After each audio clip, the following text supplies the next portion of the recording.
Good morning, this is Akashvani and I am Abhishek Mukhopadhyay with the World News.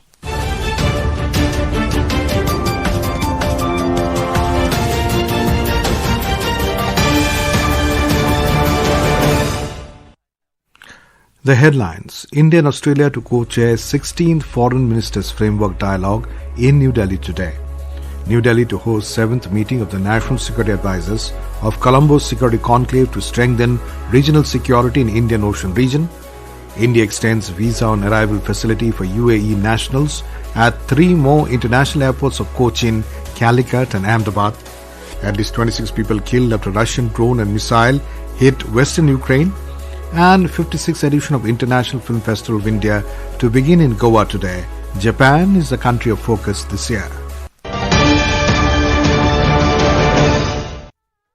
External Affairs Minister Dr. S. Jaishankar will co-chair the 16th Foreign Ministers Framework Dialogue with Foreign Affairs Minister of Australia Penny Yong in New Delhi today. Ms. Yong arrived in the national capital yesterday to attend the dialogue.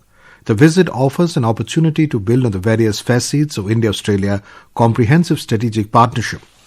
In an official statement, Ms. Yong said comprehensive strategic partnership between India and Australia reflect the deep alignment and shared vision for peaceful, stable and prosperous Indo-Pacific region. She added that India and Australia will look to enhance the cooperation across cyber and strategic technology, trade, maritime security, defence and people-to-people ties. She further added that both the countries are working bilaterally through the Quad and multilateral institutions to advance the collective security and prosperity. National Security Advisor Ajit Doval will host his counterparts from member states, including Maldives, Mauritius, Sri Lanka and Bangladesh, at the 7th meeting of the National Security Advisors, NSAs, of the Colombo Security Conclave in New Delhi today. Seychelles will participate as an observer state, while Malaysia has been invited as a guest. The Colombo Security Conclave was formed to promote closer cooperation between member states on vital matters of security and to strengthen partnership for enhancing regional security in the Indian Ocean region. In keeping with this vision and objective, the 7th meeting of the NSAs will be an opportunity for participants to review the activities under the different pillars of cooperation. These include maritime safety and security, countering terrorism and radicalization, combating transnational organized crime, cybersecurity and protection of critical infrastructure, and humanitarian assistance and disaster relief, and discuss the roadmap and action plan for 2026. Union Minister of Environment, Forest and Climate Change Bhupendra Yadav highlighted the importance of cooperative mechanisms at a time when the world is seeking scalable, equitable and technology-driven climate solutions.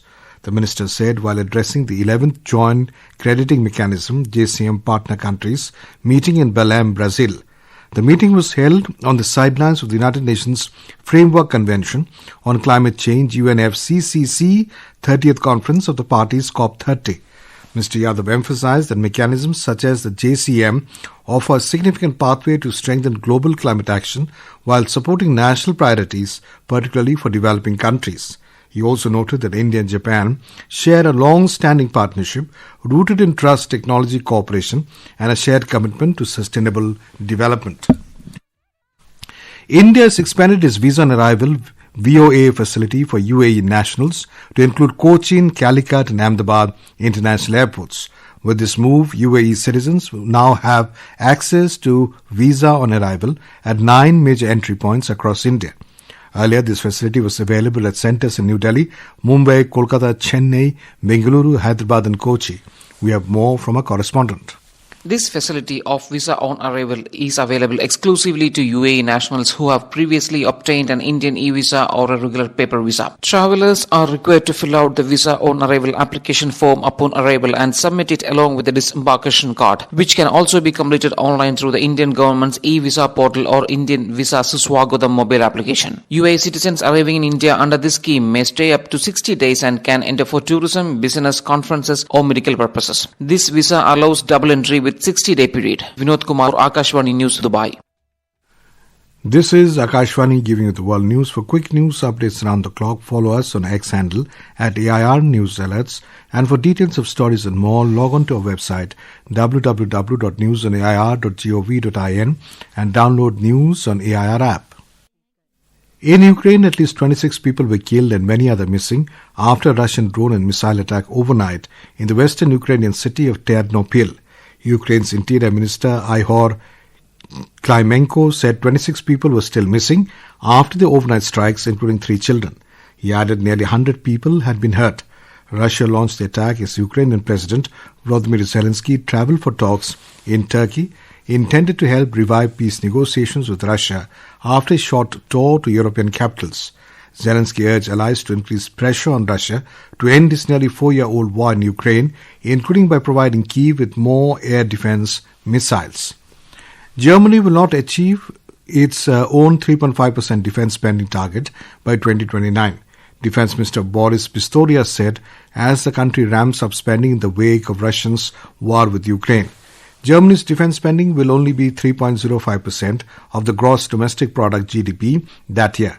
A NATO summit in The Hague this year agreed that allies will reach a new spending target of 5% of GDP by 2035. The target is made up of 3.5% in the defense budget and another 1.5% of the defense-related spending. The 56th edition of the International Film Festival of India IFFI 2025 is all set to roll out the red carpet, with the festival kick-starting from today. The closing ceremony will be held on November 28, 2025. The Waves Film Bazaar will be formally inaugurated by Minister of State, Information and Broadcasting Dr. L. Murugan at around 11 a.m. today, hours before the festival opens with the first-of-its-kind Grand Parade, replacing the traditional indoor opening ceremony. Chief Minister Pramod Sawant and Secretary Minister of Information and Broadcasting Sanjay Jaju will also be present on the occasion.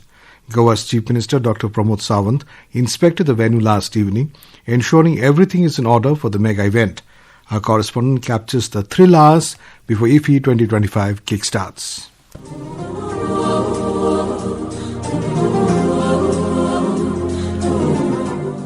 The wait is finally over. As the curtains part on IFFI 2025, the city of Goa has transformed into a canvas of cinematic dreams. IFFI 2025 is all set to enthrall all cinephiles from across the globe. The Curtain Raiser Parade is a symphony of colors, a kaleidoscope of cultures, and a celebration of the magic of cinema. With every step, the rhythm of the parade echoes the beat of creativity. The air is alive with anticipation as the who's who of the film fraternity gather to witness the inauguration of this grand spectacle. As the curtains rise, the world is invited to revel in the magic of film.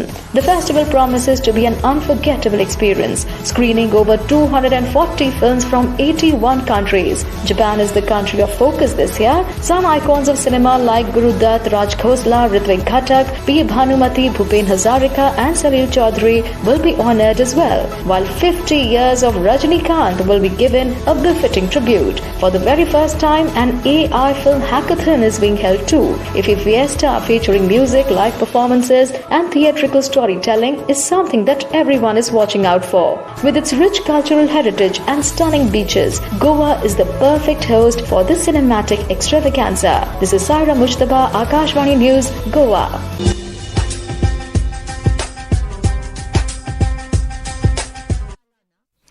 In badminton, Indian shuttlers Lakshya Sen and Aegis Pranoy reached the second round of the men's singles in the Australian Open Super 500 badminton tournament at Sydney yesterday.